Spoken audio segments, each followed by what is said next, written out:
This is my final reflection video for Field Experience EDSN 694. My name's Taylor Pollock and my professor is Timothy Bolivia. So throughout this course, I've learned a lot about different practices, literacy practices, um, professional practices that teachers can engage in to help their students. Um, we've learned a lot about differentiating instruction, and that's something that I'm going to carry with me into my future classrooms. A big thing is differentiation.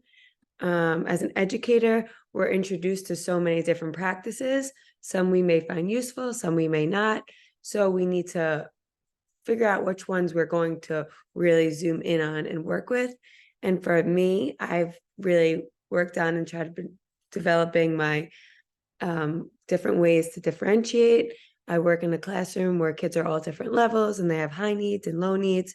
And every day you can't just walk in the classroom and give them the same worksheet or the same activity. They need to be in groups, centers, and each lesson and worksheet needs to be made for students individually. We no longer teach in a world where a teacher can stand in the front of the classroom and deliver instruction. Instruction needs to be differentiated and fitting for each of the students. There's many ways that teachers can differentiate.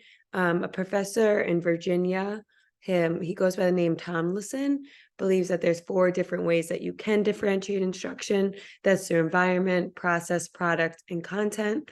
Environment is where the kids are, what kind of a classroom you're creating for the kids. Is it a warm and welcoming one? Is it a boring one? They need to feel safe, comfortable, that they can express themselves. If they don't feel safe, then they're not going to welcome themselves to learning.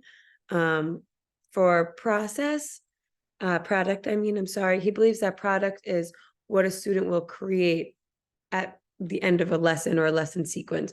What work do they have that you can assess to know what they're able to do? So this can include exit tickets, illustrations, reports, projects. This will let you assessments help you further instruction. So the product of what they give you will help you to determine what to do next. When he talks about process, he's talking about that each child has a different learning process. Each child learns differently, whether it's visually, kinesthetically, verbally, physically, auditory. Kids learn all different ways, and we need to know which ways our students learn so that we can best help them. Also, something that I've learned from this course is that the importance of professional development for teachers. Students are always learning, but professionals, us teachers, we're also learning.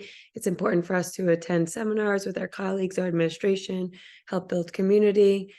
Technology is always changing. Everything's always changing. So it's important for us to live in a world that's always changing, that we are also learning as well. I've learned a lot from this class. I've learned how to collaborate with other teachers. This has been a very beneficial class and I've enjoyed it.